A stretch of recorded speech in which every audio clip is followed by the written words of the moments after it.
안녕하세요. 저는 지방에서 사는 30대 후반의 여성입니다. 여러분은 하루에 물을 몇 잔 마시나요? 저는 원래 물을 거의 마시지 않았는데 물을 적당히 마시면 건강에 좋다고 해서 하루에 8잔씩은 꼭 마시려고 해요. 그런데 이 물도 너무 과하게 마시면 몸에 좋지 않다고 합니다. 물을 너무 많이 마시면 몸속의 수분과 염분의 양이 균형을 잃어 오히려 탈수 증상이 생긴다고 해요. 그래서 아무리 물을 마시는 것이 좋다고 해도 적당량만 마셔야 건강해질 수 있습니다. 저는 우리의 삶도 마찬가지라고 생각해요. 좋다는 이유로 너무 과하거나 욕심을 내서 무언가를 하면 오히려 그르치는 경우가 종종 있는 것 같습니다. 지금부터 제가 들려드릴 이야기가 바로 욕심으로 인해 망해버린 내용인데요. 재미없는 사연일지도 모르겠지만 아는 동생의 이야기 듣는다 생각하시고 마음 편히 들어주시면 감사하겠습니다. 일단 우리 가족에 대한 소개부터 해보려고 해요. 저의 부모님은 젊은 시절 시내에 있는 상가 한 채를 매입하셔서 상가 관리도 하시고 나물이나 감자, 고구마 등을 밭에서 키우셔서 판매도 하십니다. 다시 말해 저의 부모님은 건물주이자 농부세요. 원래는 두 분이 밭일만 하시고 상가에는 관리인을 둬서 관리했으나 인건비가 너무 비싸기도 하고 청소도 제대로 되어 있지 않아 부모님이 직접 건물 청소 등을 하며 관리를 하시고 밭일도 하고 계십니다. 그리고 저는 부모님이 정성껏 농사를 지으신 나물이나 감자, 고구마, 고추 등을 받아서 회사들이 밀집한 지역에서 백반집을 운영하고 있어요. 사실 어릴 때부터 요리하는 것을 좋아했던 저는 수도권 4년제 대학교 식품영양학과에 입학했었으나 그곳에서는 요리보다는 음식에 대한 이론적인 것을 배우더라고요. 게다가 대학교 학비에 기숙사비, 생활비까지 하면 돈이 한두 푼이 드는 것이 아니었습니다. 이렇게 대학교에 다니는 것이 시간 낭비에 돈 낭비라고 느껴진 저는 오랜 고민 끝에 자퇴하고 부모님의 도움을 약간 받아 백반집을 차렸어요. 물론 지금은 부모님께서 지원해주신 모든 금액을 다 갚은 상태입니다. 백반집은 제 생각보다 정말 잘 되었어요. 집밥을 먹지 못하는 직장인들이 점심시간마다 줄지어왔고 그 덕에 점심때는 11시부터 항상 빈자리가 없었습니다. 게다가 저녁에도 점심만큼은 아니지만 손님들이 꽤 왔고 한 번씩 단체 회식 예약도 들어왔어요. 저는 제가 만든 음식을 먹으러 오신 손님들이 오셔서 실망하지 않도록 맛있는 음식으로 대접했고 백반집을 운영하는 데 있어서 절대 욕심 부리지 않았습니다. 그런 저의 진심이 통해서인지 백반집은 날이 가면 갈수록 더 사람들이 많이 왔고 백반집 연지 2년 만에 순이익이 어지간한 기업 연봉까지 나왔어요. 온종일 요리하는 것이 힘들기는 했지만 그래도 재밌었습니다. 그렇게 한 곳에서 15년 가까이 일했고 어느덧 저는 제대로 된 연애도 못 해보고 나이는 점점 들어 30대 후반이 되었어요. 오랫동안 장사를 하다 보니 단골 손님들도 많이 생기고 제법 친해진 사람들도 생겼는데 그중에 친절하고 착해 보이는 분이 한 분 계셨습니다. 그분은 회사 사람들과 몇 년째 식당에 오셨는데 일주일에 서너 번은 계속 마주치다 보니 친해지게 되었고 어쩌다가 그분의 이름과 연락처도 알게 되었는데 이름이 임준석이었어요. 준석 씨는 한 회사에 6년째 다니고 있는 과장이었고 저처럼 일만 하느라 결혼도 못한 상태였습니다. 우리는 몇 번씩 대화를 나누다가 자연스레 호감이 생겼고 식당이 아닌 외부에서 약속을 정하고 만나기도 했어요. 저는 점점 준석 씨에게 이성적인 설렘이 느껴졌고 어찌어찌 하다 보니 연인이 되었습니다. 연인이 되고 나서 우리는 애견 카페에 종종 갔어요. 둘 다 강아지를 정말 좋아했으나 저도 그렇고 준석 씨도 그렇고 일하느라 바빠 강아지를 키울 자신은 없었습니다. 아무래도 강아지를 키우면 산책도 시켜주고 옆에서 같이 놀아주고 해야 하는데 저나 준석 씨나 거의 집에서는 잠만 자는 상황이라 집에 오랜 시간 혼자 있을 강아지가 안쓰러웠어요. 그래서 강아지를 키우지는 않고 대신 애견 카페에서 강아지들과 시간을 보내는 것을 좋아했습니다. 그 당시 제 나이는 37이었고 준석 씨는 41였어요. 둘 다 적은 나이는 아니었기에 짧은 연애를 하고 바로 결혼하고자 했습니다. 우리 부모님은 한 번도 데리고 오지 않았던 남자를 드디어 데리고 왔다면서 준석 씨를 아주 많이 반기셨어요. 이어서 준석 씨 집에 갔는데 준석 씨의 아버지는 10년 정도 전에 돌아가셨고 어머니만 계셨습니다. 준석 씨의 어머니는 아버지의 사망보험금과 아버지께서 일하시며 모아두신 돈과 연금 등으로 생활하시고 계셨고 따로 일하시지는 않고 계셨어요. 첫인사를 드리러 갔을 때 준석 씨의 어머니께서는 저를 좋아하시지도 그렇다고 싫어하시지도 않으셨습니다. 준석 씨가 엄마가 조금 낯가림이 심하시다고 해서 저는 그냥 그러려니 하고 말았어요. 그 뒤로 우리는 바로 결혼 준비를 했습니다. 결혼 준비를 하며 신혼집을 구하러 다녔는데 아무리 계산기를 두드려 봐도 우리의 예산으로 살만한 집이 없었어요. 여기가 지방이기는 하지만 그래도 집값이 생각보다 너무 비싸더라고요. 집을 구하지 못해 발을 동동거리고 있는데 친정 부모님이 집을 아직 구하지 못했으면 아버지 명의로 된 시내 아파트에서 일단 살라고 하셨습니다. 사실 우리 친정 부모님은 외곽에 주택이 하나 있고 시내에 집이 하나 있어요. 봄, 여름, 가을에는 밭일도 해야 해서 외곽 주택에서 주로 계시고 겨울에는 밭일이 없으니 시내 아파트에서 생활하셨거든요. 외곽에 계시면 생활이 불편하지 않겠냐고 했더니 외곽이라고 해도 시내까지 가는데 차 타고 10분이면 되고 아버지, 어머니 두 분 다 운전하셔서 크게 불편하지는 않다고 하셨습니다. 그렇게 친정 부모님의 도움으로 우리는 신혼집을 쉽게 구할 수 있었어요.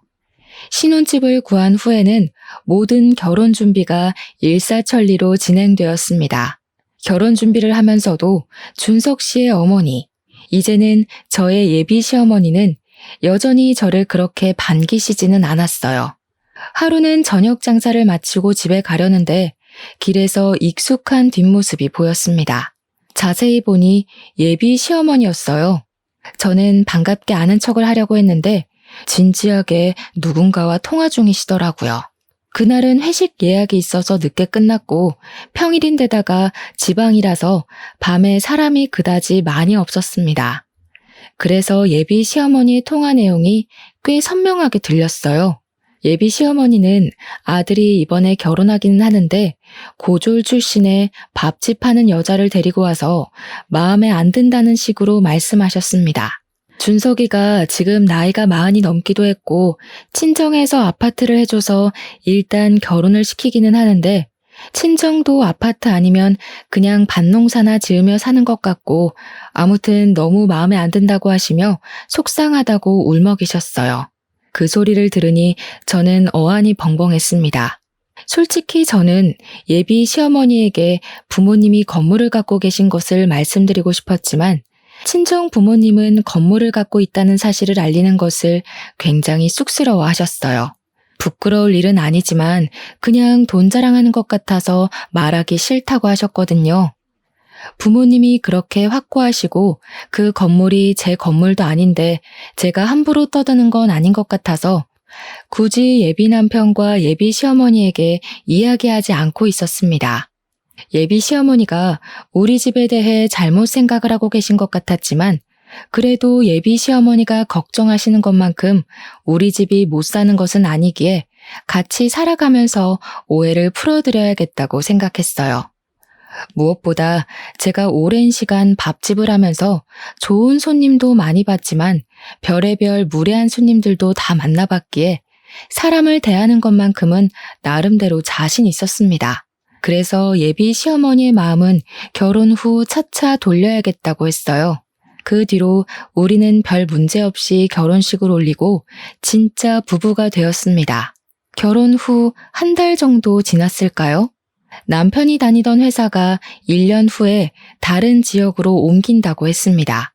그런데 그 지역은 태어나서 한 번도 가보지 않았던 곳이었어요. 남편은 그동안 회사에 다니면서 스트레스를 정말 많이 받고 있었기에 굳이 그 지역으로 이사하면서까지 회사에 다니고 싶지 않다고 했습니다. 저도 잘 되던 백반집을 두고 남편 따라 다른 지역에서 새로 시작하기는 싫었어요. 그래서 남편은 회사를 관두게 되었습니다.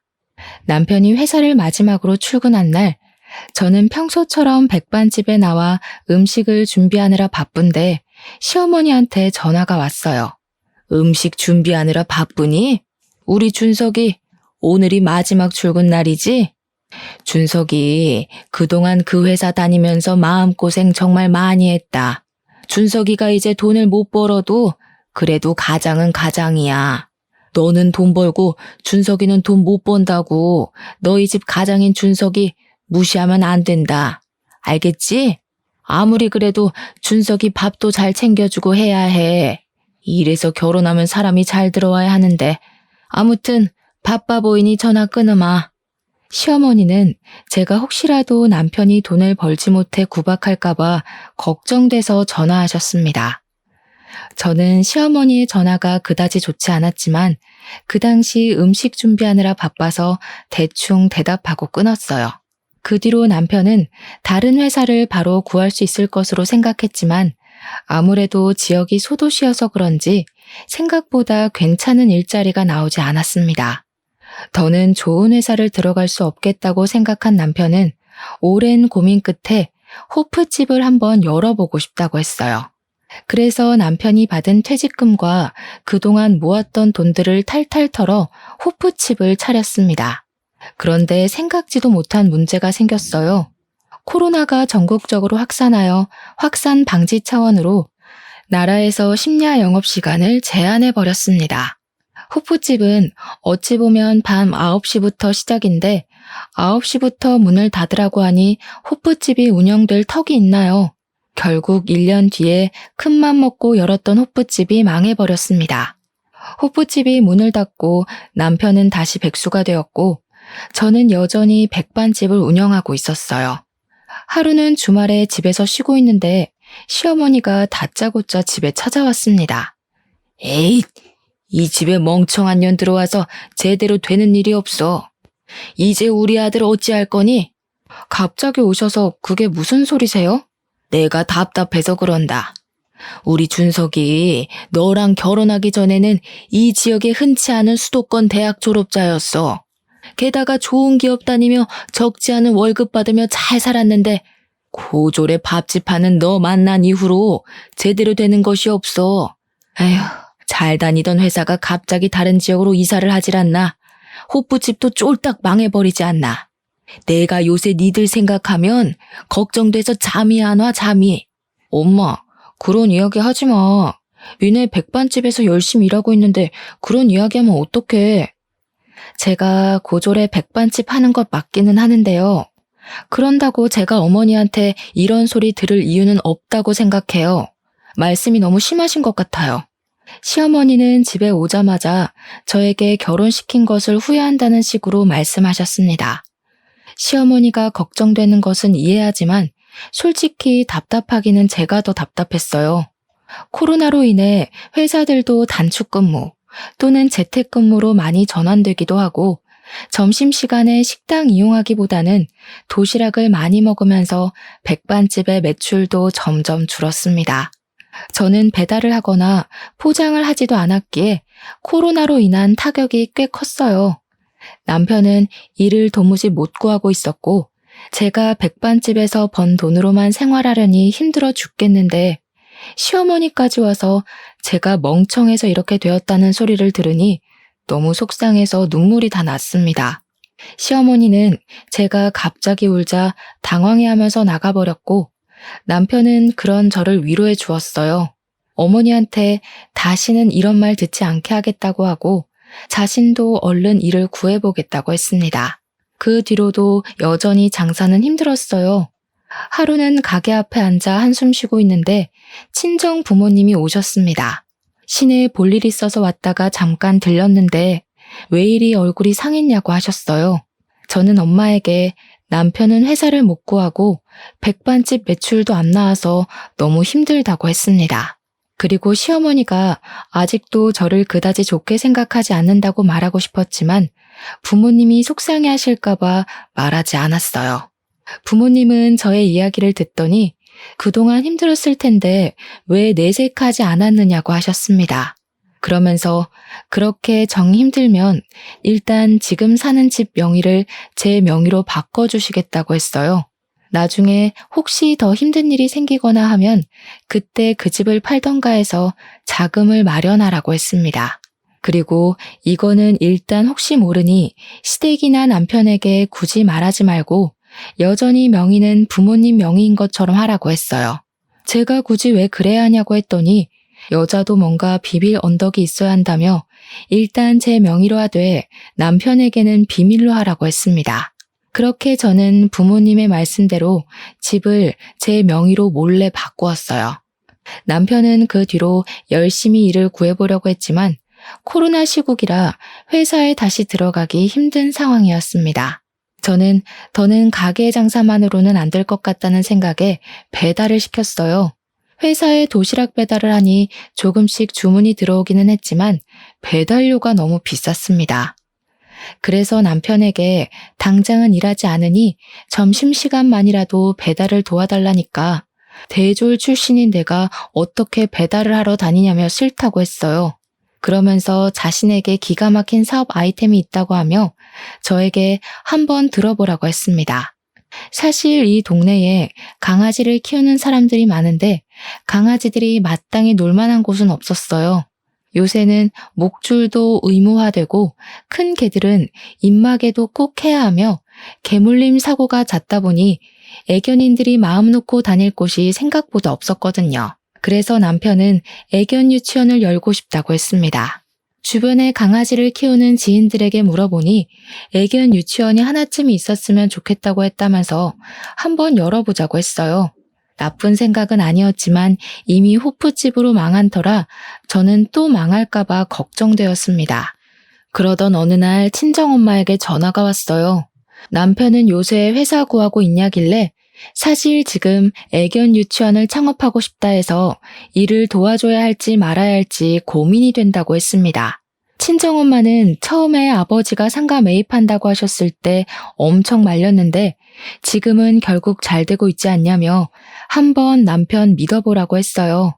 그리고 친정엄마 지인분들도 이 근처에 강아지들이 놀만한 곳이 없다고 이야기했다며 애견 유치원 하나쯤 생기면 잘 될 것 같다고 하셨습니다.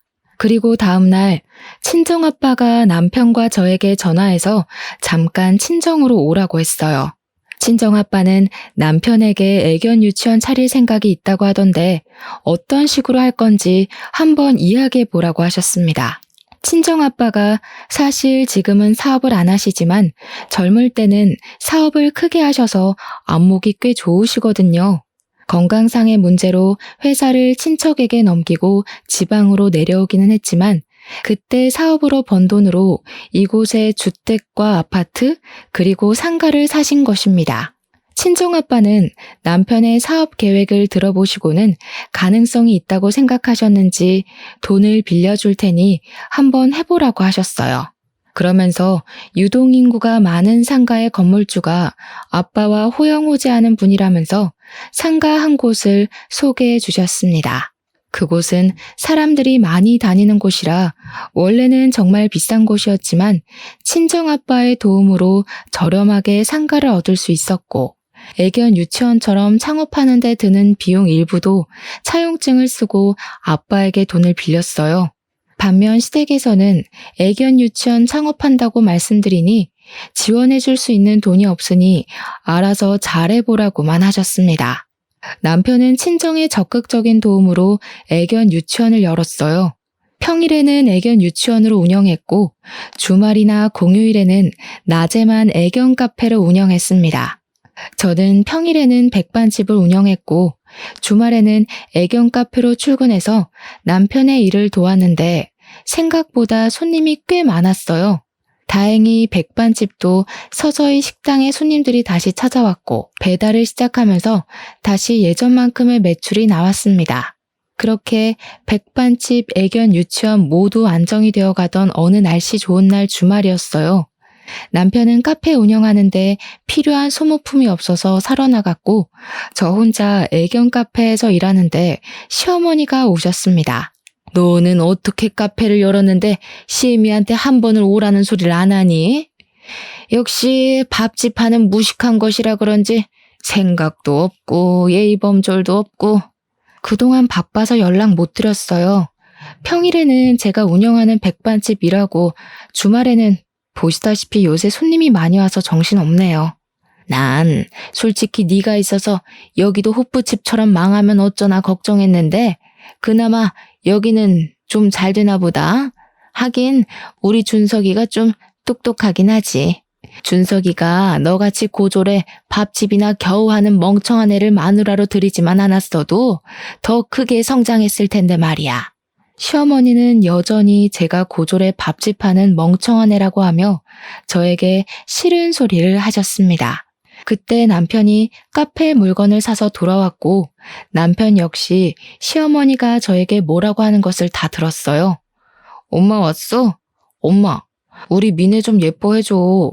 미네가 없었으면 이 주말에 나 혼자 이 일 다 했어야 했다고. 미네 도움으로 내가 이만큼이나 성공한 거야. 미네 도움은 무슨. 여기 차리는데 제가 도움될 게 뭐가 있다고. 아니, 백반 고작 6,000원, 7,000원짜리 팔아서 뭐 입에 풀칠이나 하겠니? 다 우리 아들이 똑똑하고 사업수완이 좋아서 이렇게 한 거지. 안 그래? 말씀이 좀 심하시네요. 사실 어머니, 이 애견 유치원이요. 엄마 덥지? 저기 앉아 계셔. 내가 얼른 마시는 음료수 하나 대령하겠습니다. 제가 이곳 친정아빠의 도움으로 열었다고 이야기하려 했는데 남편이 시어머니를 카페 창가 쪽으로 데리고 갔습니다. 가만히 생각해보니 남편이 시어머니에게 친정아빠의 도움을 받았다는 것을 말하지 않은 듯 했어요. 사실 저는 시어머니가 저를 좋게 봐주지 않아서 시어머니와 직접 연락하는 것을 최대한 피했었기에 시어머니에게 애견 유치원을 어떻게 열 수 있게 되었는지 말할 기회가 없었습니다. 당연히 남편은 시어머니에게 말했을 것으로 생각했는데 그게 아니었어요. 그날 시어머니가 가시고 퇴근 후 집에서 남편에게 시어머니한테 친정에 도움받은 것을 말하지 않았냐고 물었습니다. 사실 우리 엄마 나 백수된 뒤로 정말 많이 걱정하셨어. 여보는 엄마랑 거의 통화하지 않아서 잘 모르겠지만 그동안 정말 마음고생 심하게 하셨거든.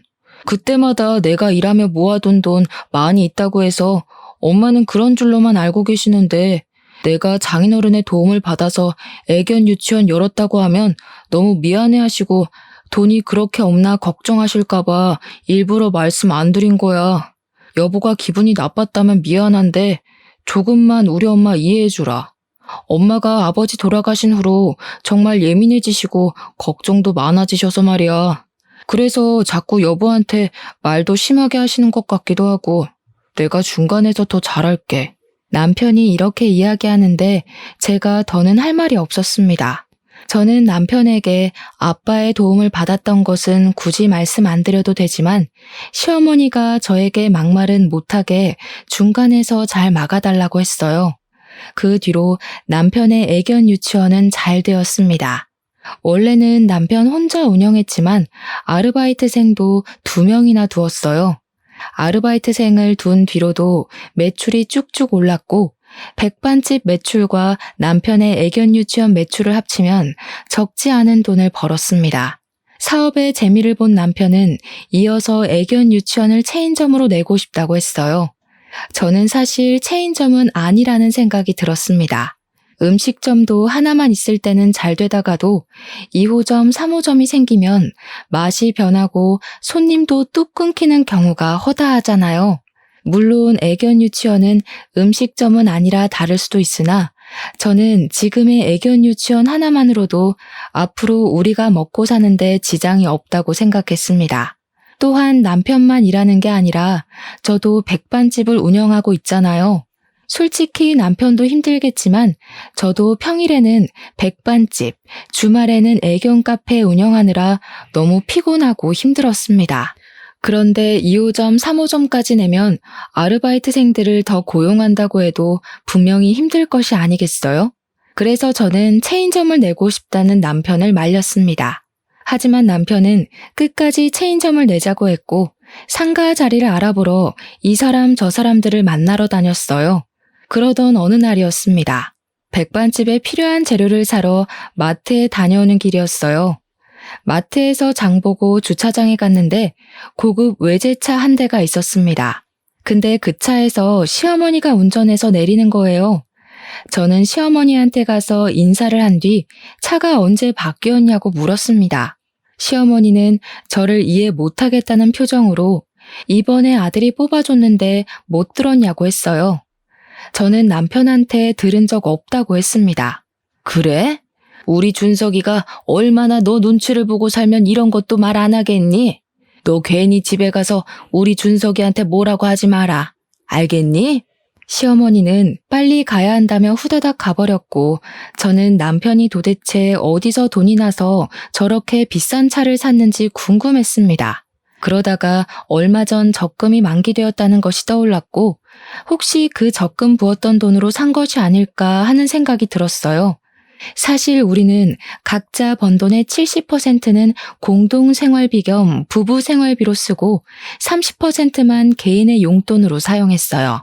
그래서 그 70% 안에서 같이 적금을 했는데 사실 남편이 거의 백수였다가 이제야 수입이 생긴 것이기 때문에 거의 제 돈이었어요. 그리고 돈 관리는 남편이 했는데 그 이유가 원래 처음에는 제가 돈 관리를 했으나 백반집 일로 바쁘고 원래 성격이 그다지 꼼꼼하지는 못해서 공과금 납부 기한을 몇 번 놓쳤었거든요. 그래서 저보다는 더 꼼꼼한 남편이 통장 관리를 했습니다. 저는 그날 퇴근 후 집에 와서 남편에게 적금 받은 돈 어떻게 했냐고 물었어요. 남편이 적금 받은 돈이 하나도 없다며 얼버무리길래 다 어디에 갔냐고 물으니 제 예상대로 적금 만기된 돈에 우리 생활비 조금 보태서 시어머니의 외제차를 샀더라고요. 자동차가 한두 푼도 아니고 큰 돈이 들어가는데 당연히 이야기해야 하는 것 아닌가요? 게다가 거의 제 돈이 들어간 적금 통장으로 샀다니 너무 어이가 없었습니다. 그게 말이 돼? 아니 어떻게 그 돈으로 어머니 차를 바꿀 수가 있어? 그래, 100번 양보해서 어머니 차 바꿔드릴 수도 있어. 하지만 자동차가 한두 푼도 아닌데 당연히 사기 전에 진작 말을 해야 했던 거 아니야? 나중에 말하려고 했어. 그런데 네가 백반집 일에 애견 카페에 바빠 보여서 말을 못한 것뿐이야. 그리고 내가 뭐 유흥비로 그 돈을 쓴 것도 아닌데 이게 이렇게까지 화낼 일이야? 뭐? 야, 그 적금 거의 다 내 돈으로 채운 거야. 너 회사 관두고 수입 없을 때 내가 꼬박꼬박 적금 부은 거라고.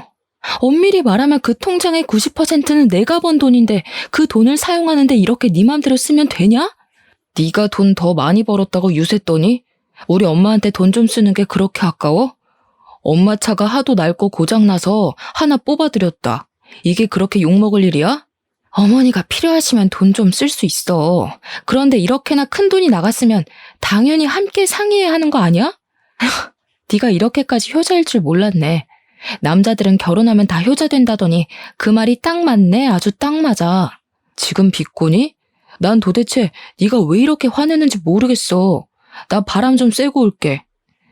남편은 저와 대화를 나누다가 집을 나가버렸고 그날 밤 남편은 집에 들어오지 않았습니다.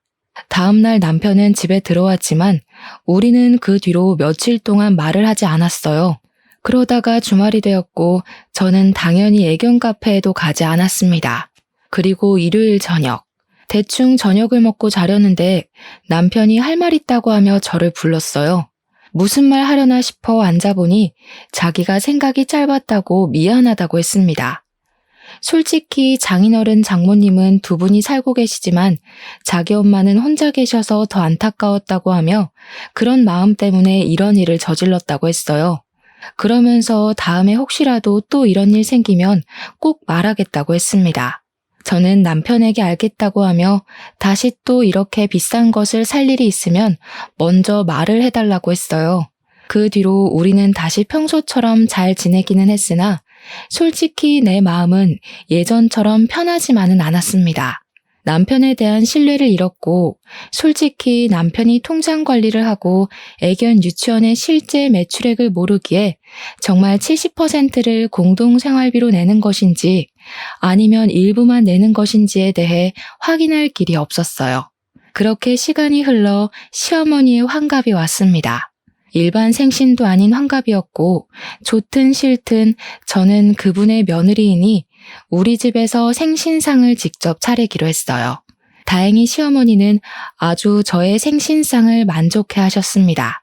시어머니는 음식을 다 드신 후 아주 조심스럽게 갖고 싶은 것이 있다고 하셨어요. 얘들아, 요새 온몸이 쑤시는 것이 너무 힘들단다. 저번에 친구 집에 가서 안마의자를 했는데 정말 너무 시원하고 좋던데 혹시 안마의자 하나 사줄 수 있겠니? 너희 둘 다 요새 잘 벌잖아. 남들은 같이 해외여행 가고 한다던데 나는 너희들 바쁘니 그건 바라지도 않는다. 다만 안마의자 하나만 사줘. 시어머니는 우리에게 환갑 선물로 안마의자를 사달라고 하셨습니다.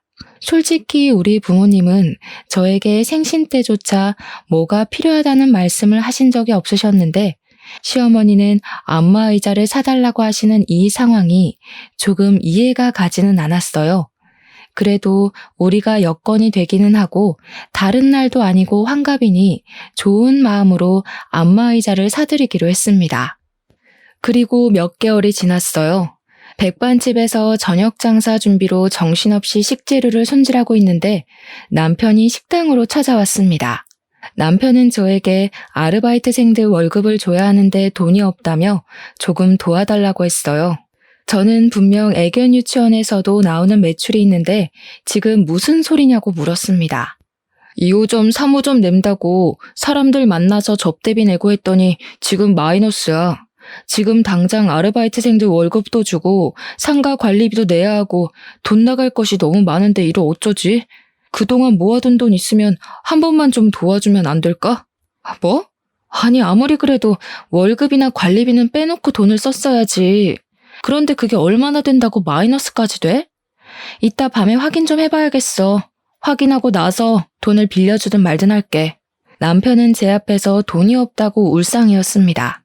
그날 밤 퇴근 후 집에 가서 남편과 함께 통장을 확인해 보니 남편은 꾸준히 시어머니한테 용돈을 보내고 있었어요. 게다가 체인점을 오픈한다고 사람들을 만나서 모든 밥값을 다 남편이 내고 있었습니다. 저는 남편에게 네 사업 유지하는데 메꿔줄 돈 없다고 했고 남편은 그럼 친정에서 빌려서라도 돈 좀 구해달라고 했어요. 당당하게 돈을 요구하는 남편의 태도에 기가 막혀서 저는 절대 돈을 안 줄 것이라고 단호히 거절했습니다.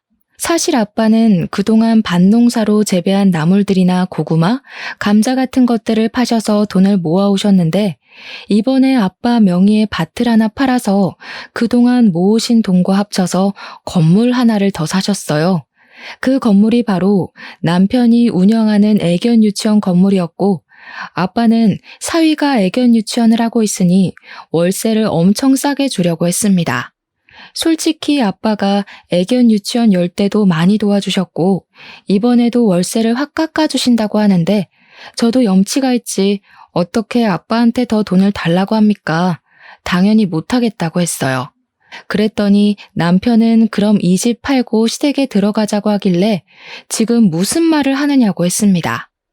저번에 너네 부모님이랑 너랑 백반집에서 이야기하는 거 다 들었어. 애견 유치원 열기 전에 이 집 네 명의로 바꿔주셨잖아. 아니야? 그러면서 나한테는 말 한마디 안 하고 내가 우리 엄마 차 바꿔주니까 그거 가지고 색 난리냐? 솔직히 엄밀히 따지면 너도 날 속인 거 아니야? 내가 속인 거 다 용서해 줄 테니까 이 집 팔아서 그 돈으로 급한 불 해결하고 체인점도 만들자. 그렇게 할 수 있지? 그게 말이 된다고 생각해? 솔직히 이 집 부모님이 열심히 일해서 모은 돈으로 마련하신 집이야. 그런 집을 어떻게 그렇게 넙죽 받아 처먹을 생각을 해? 사람이 양심이 있어야지. 남편과 저는 그날 대판 싸우고 그 뒤로 우리는 서로의 의견을 굽히지 않아 숨막히는 냉전 상태가 되었습니다. 그렇게 일주일 정도가 지났어요. 그날은 우리 엄마 생신이었고 다음 날이 시아버지 제삿날이었습니다. 저는 엄마 생신상을 우리 집에서 차리고 다음날 시아버지 제사를 준비하기로 했어요. 남편도 엄마 생신이니 오라니까 일하느라 바쁘다고 안 온다고 했습니다. 저 역시 남편에게 아직 화가 풀리지 않아서 혼자 부모님을 집에 모시고 생신상을 차리고 있었어요. 한창 정신없이 준비하는데 누가 집 대문을 열어 나가보니 남편과 시어머니가 있었습니다. 준석이가 말해줘서 알았다. 결혼하면 친정은 이제 남이지 무슨 집에서 생신상을 차려? 그리고 남자가 사업을 한다는데 여윳돈이 있으면 좀 보태줘야지. 돈도 안 보태주면서 어디서 감히 집에서 친정 생일상을 차려? 시어머니는 집에 신발도 벗지 않고 들어오더니 제가 정성껏 준비한 엄마의 생신상을 그대로 뒤집어 엎었습니다. 그 모습을 본 부모님과 저는 정말 화가 났어요. 사돈, 지금 이게 뭐 하는 짓입니까? 어떻게 상을 이렇게 엎어요? 바깥 사돈, 잘 오셨네요. 안 그래도 물어볼 것 있었는데 요새 돈이 궁하세요? 왜 건물에서 청소하고 다녀요? 아니 글쎄 어제 내가 친구들이랑 밥 먹으러 갔는데 사돈 남자 화장실 청소하고 나오시더라고요. 그나마 사돈이 날 못 봐서 망정이었지. 만약에 날 아는 척이라도 했으면 어쩔 뻔했어? 내 원참 쪽팔려서. 건물 청소부인 친정 뭐가 잘났다고 생일상까지 거나하게 차려 돈 아깝게. 아빠가 예전에 산 건물에 꽤 괜찮은 음식점이 하나 있는데 시어머니가 그 음식점에서 밥을 먹고 나오는 길에 화장실 청소하고 나오시는 아빠를 보셨나 봐요. 시어머니는 건물 청소하는 아빠의 모습이 부끄러웠다고 하며 대놓고 면박을 주었습니다. 네, 제가 그 건물 청소합니다. 그런데 제가 왜 그 건물 청소하고 다니는지 아세요? 뭐 보나마나 푼돈 몇 푼 좀 벌어보려는 거겠지 뭐. 어찌 보면 틀린 말은 아니네요. 인건비 좀 줄이려고 제가 직접 청소하고 다니는 거니까요. 인건비? 무슨 인건비? 당신이 그 건물 주인이라도 돼? 그 조물주 위에 있다는 건물주라도 되느냐고. 네, 그 건물 주인이 바로 접니다. 건물 관리 청소 용역까지 쓰려니 아무래도 돈이 한두 푼 드는 것이 아니라서 제가 직접 그 건물 관리하고 있었다고요. 그 건물에 상가 풀로 입점한 건 아시죠? 그리고 말이죠. 당신 아들이 운영하는 애견 유치원 그 건물도 이제 제 건물입니다. 거기 건물주가 바로 나라고요. 아빠는 그동안 돈 자랑하는 것 같다며 굳이 밝히지 않았던 건물주라는 사실을 밝혔습니다. 이 말에 시어머니는 깜짝 놀라고 그 옆에 있던 남편 역시 예상치도 못한 상황에 깜짝 놀라더니 이내 표정이 밝아졌어요. 장인어른이 새로운 건물주셨어요? 미네야, 장인어른이 건물주이시니까 우리 이제 월세 걱정할 필요 없겠다. 장인어른 감사합니다. 나한테 뭐가 감사하다는 건가? 너네 엄마가 여자가 결혼하면 친정은 남이라고 하지 않았나? 즉 우리는 남남인 사이이니 내가 자네의 월세를 깎아줄 필요도 전혀 없겠지. 안 그런가?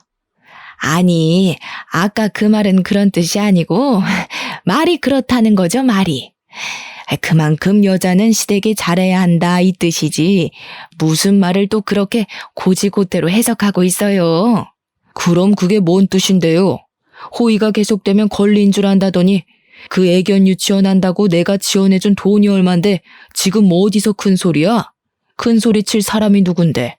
임서방, 자네 애견 유치원 처음 열 때 내가 준 돈 다시 다 뱉어내게. 우리는 남이니 나는 그 돈 다시 받아야겠네. 그리고 원래 자네 애견 유치원 월세는 깎아주려고 했는데 자네 엄마 말대로 친정은 남이니까 굳이 그럴 필요도 없겠어. 월세는 그대로 유지하고 처음에 지원해준 돈 다시 다 뱉어내. 한 푼도 빠짐없이 말이야. 아빠의 말에 남편과 시어머니는 열심히 머리를 굴리더니 아무리 생각해도 자신들이 불리한 조건이라는 것을 깨달았는지 말이 헛나왔다며 좋은 날 괜히 역정내지 말고 한 번만 봐달라고 했습니다. 그러나 이미 이전부터 화가 난 아빠는 매우 단호히 거절했어요. 아빠가 많이 단호하시네. 그리고 나도 할 말 있는데 솔직히 그동안 정말 참고 살았는데 버는 족족 시댁에다가 다 갖다 바치는 너랑은 도무지 못 살겠다. 우리도 여기서 갈라서자. 나는 일단 우리 엄마 생일 파티하러 친정 갔다가 일주일 뒤에 올 테니까 이 집에 있는 네 짐들 다 정리해놔. 일주일 후에도 짐들 정리 안 돼 있으면 다 버려버린다. 여기 이 집 내 명의인 거 알지? 참, 그리고 저기 부엌도 좀 정리하고. 저는 일주일의 기한을 주고 짐 다 빼라고 하고 이혼하자고 했습니다. 그리고 일주일 뒤 저는 이혼 서류를 들고 다시 집에 갔어요. 남편은 집에 없었고 남편의 짐이 다 아직 집에 있길래 직접 캐리어에 넣어서 시댁에다가 이혼 서류와 함께 퀵으로 보내버렸습니다. 이걸 본 시어머니가 저에게 전화했어요. 세아가, 그동안 내가 너한테 고졸에 밥집 한다고 무시해서 속상해했지? 미안해. 네가 너무 잘 나가서 혹시라도 우리 아들이 기죽어서 살까봐 그랬던 거야. 나 사실 네가 정말 너무 대단하다고 느꼈다. 그러니까 대단한 우리 며느님이 바깥 사돈 설득 좀 시켜줘봐. 바깥 사돈이 월세도 기존보다 2배로 올려버리고 애견 유치원 열 때 빌려준 돈을 다 뱉어내라는데 우리가 그 돈을 어떻게 구하니? 그러든 말든 제가 알 바 아니죠. 저와 남편 이제는 이혼할 건데요.